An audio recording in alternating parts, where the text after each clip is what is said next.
नमस्कार। आज मैं एक बहुत ज़रूरी मुद्दे पे आपसे बात करना चाहता हूं। ये हर देशवासी के लिए ज़रूरी है, मगर पिछड़ा वर्ग, दलित, आदिवासी महिलाओं के लिए ये सबसे ज़रूरी मुद्दा है।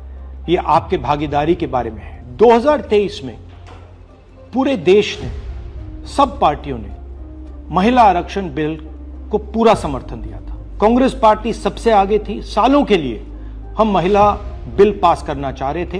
अंत में 2023 में हुआ। भारतीय राष्ट्रीय कांग्रेस की तरफ मैं नारी शक्ति बंधन अधिनियम 2023 के समर्थन में खड़ी हुई।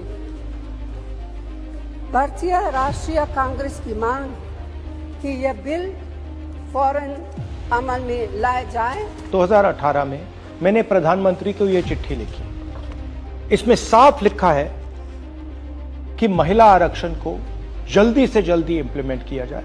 यहां मैंने कहा है कि 2019 में महिला आरक्षण इंप्लीमेंट हो जाना चाहिए।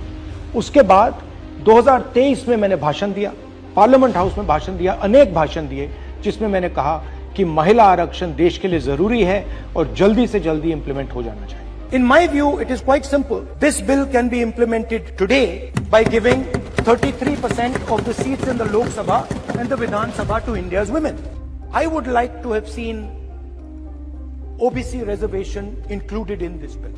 I think it is very important that a large chunk of India's population, large chunk of India's women should have access to this reservation. And that is missing in this bill. भाई और बहनों, अब बहुत बड़ी बेईमानी की जा रही है। प्रधानमंत्री नहीं चाहते कि कास्ट सेंसस, नए सेंसस, ओबीसी सेंसस के बेसिस पे यह निर्णय लिया जाए। वो चाहते हैं कि 2011 का सेंसस यूज किया जाए, जहां पे पिछड़े वर्ग का नंबर है ही नहीं। वो आपकी जो भागीदारी है उसको आपसे छीनना चाहते हैं। हमारा कहना है नया सेंसस चालू हो गया है, आप कह रहे हो कि ओबीसी सेंसस आप कर रहे हो, तो उस सेंसस का प्रयोग करके आप महिला बिल क्यों नहीं पास कर रहे हो? हमारा जो विजन है एक बिल्कुल नया डेवलपमेंट का, विकास का पैराडाइम हम कास्ट सेंसस के माध्यम से लाना चाहते हैं। और हम सेंट्रल सवाल पूछ रहे हैं कि चाहे ओबीसीज हो, दलित्स हो, आदिवासी हो, उनकी देश में कितनी भागीदारी है। नरेंद्र मोदी, आरएसएस और बीजेपी घबरा गए हैं क्योंकि कास्ट सेंसस का डेटा आना शुरू हो गया है और उनको मालूम पड़ रहा है कि पिछड़ों की देश में सचमुच कितनी आबादी है। वो नहीं चाहते कि आपको अपनी सच्ची आबादी के बेसिस पर भागीदारी मिले। ये सिर्फ पिछड़े वर्ग के खिलाफ नहीं है, ये एंटी नेशनल एक्टिविटी की जा रही है, क्योंकि पिछड़ा वर्ग 50% है, उसको भागीदारी मिलनी चाहिए और प्रधानमंत्री आपकी भागीदारी आपसे छीन रहे हैं और आपको झूठ बोलने की कोशिश कर रहे हैं। इनका जो प्रपोजल है, इसमें एक और बहुत खतरनाक चीज हो रही है। The government has unveiled a sweeping delimitation bill 2026 proposing a massive expansion of India's parliamentary representation. The strength of the Lok Sabha is set to jump from 545 to a staggering 850 seats. सच्चाई ये है कि अगर जो मोदी जी चाहते हैं हो जाए, तो जो छोटे स्टेट्स हैं, साउथ के स्टेट्स हैं और नॉर्थ ईस्ट के स्टेट्स हैं, उनका रिप्रेजेंटेशन कम हो जाए। उनको भयंकर नुकसान होने वाला है और मैं इसको एंटी नेशनल एक्टिविटी मानता हूं। हमारा जो स्टैंड है वो बिल्कुल क्लियर है।